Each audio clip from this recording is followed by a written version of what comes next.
Volvemos y somos millones. Los ciclos de resistencia en Ecuador.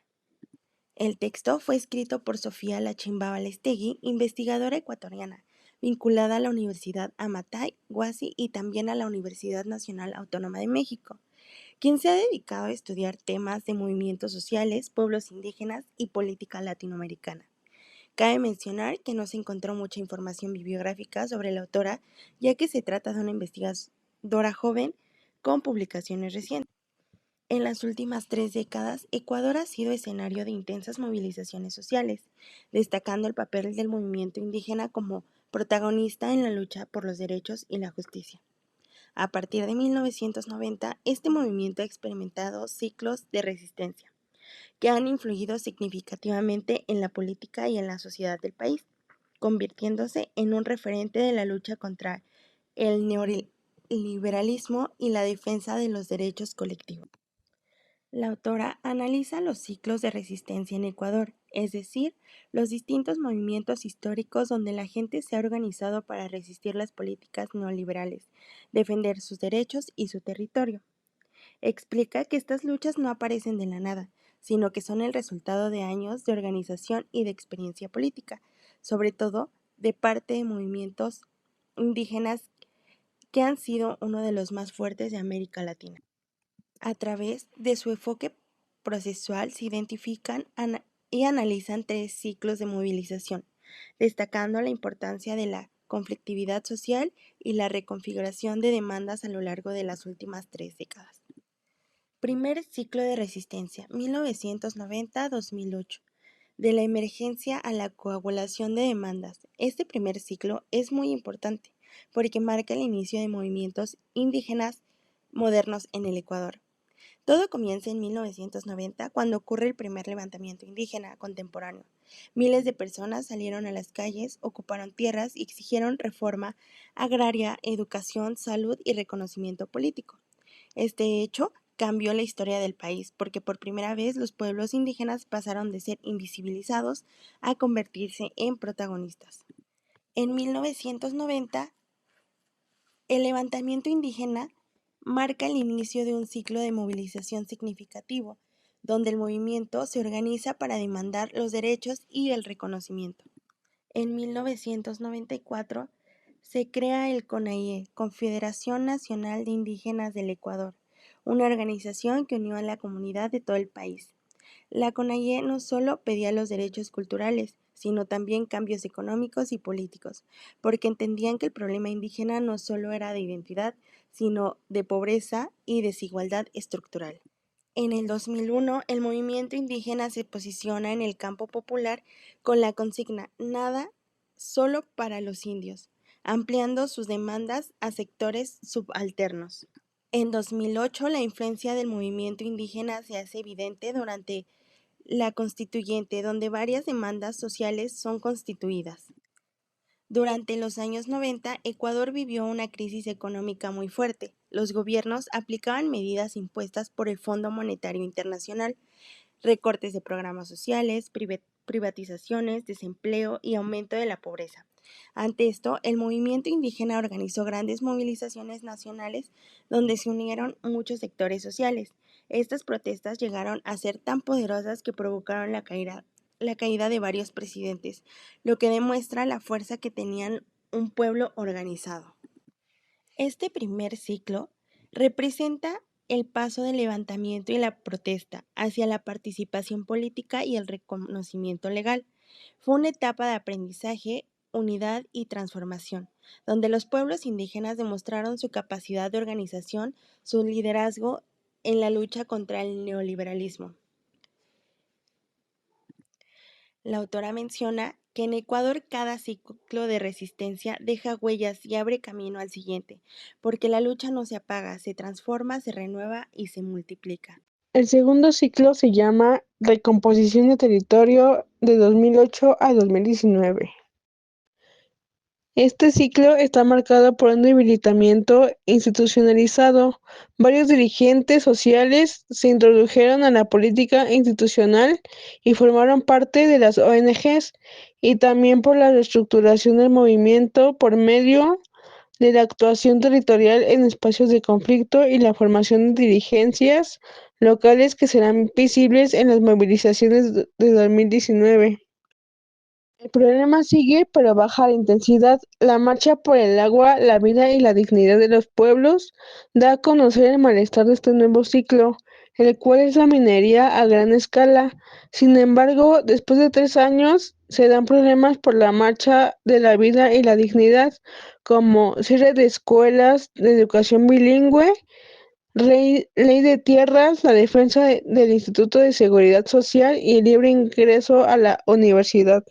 Si en los años 90 el conflicto tenía un carácter nacional, en la actualidad la problemática estará territorializada por la ampliación de la frontera resumida y organizada alrededor de la defensa del territorio. Por otro lado, se reúne más fortaleza para la protección del agua y del territorio frente a la extracción petrolera y proyectos mineros. El gobierno de Rafael Correa deja de ser neoliberal, entonces el neoliberalismo deja de ser el centro del conflicto. En su puesto sigue el extractivismo.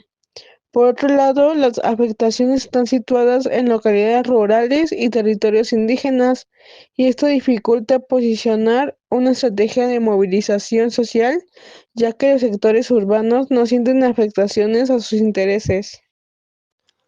Las manifestaciones de este ciclo dieron inicio en 2019 contra la ley a favor de la minería en Ecuador. También había otras problemáticas de alto impacto como la recuperación del territorio de Nanskins, el cual fue otorgado a la empresa minera Ecuacorriente (EXA) en el año 2016. La respuesta del gobierno fue la militarización del territorio.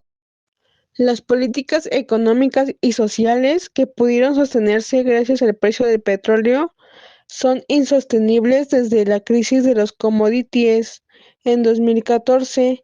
La caída del precio del petróleo afecta mucho a un país dependiente del mercado internacional.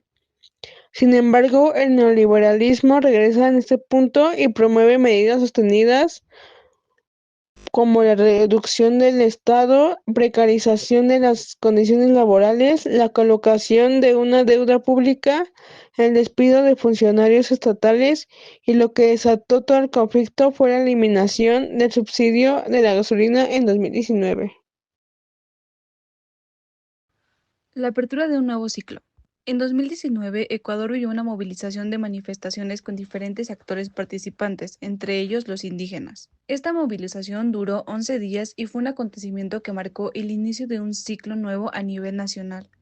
Acciones que fueron la respuesta al conjunto de medidas neoliberales que el gobierno de Lenin Moreno había adoptado y que afectaban directamente a su pueblo, como lo fue el incremento de combustible, lo que también repercutió en una crisis y precarización de la población, el desempleo y la pobreza.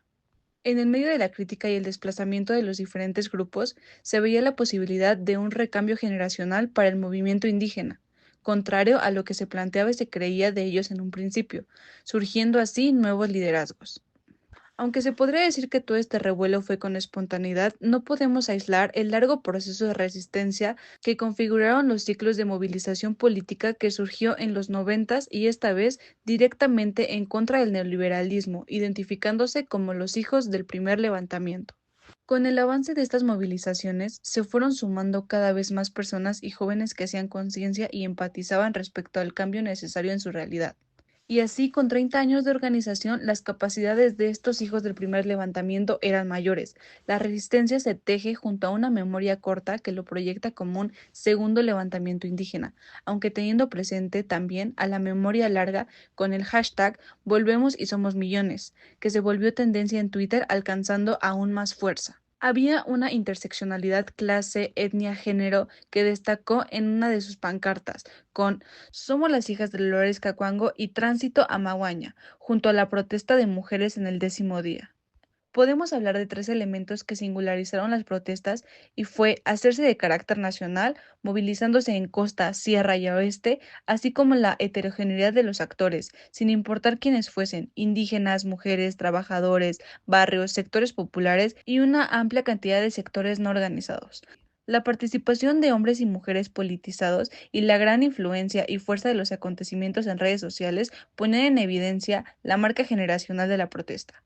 Además de usarse como un medio de protesta y confrontación, también sirvieron como un medio de comunicación y de organización, transmitiendo de manera internacional esta protesta, ya que las cadenas nacionales no mostraban la realidad que vive Ecuador, volviéndose así los medios alternativos de suma importancia.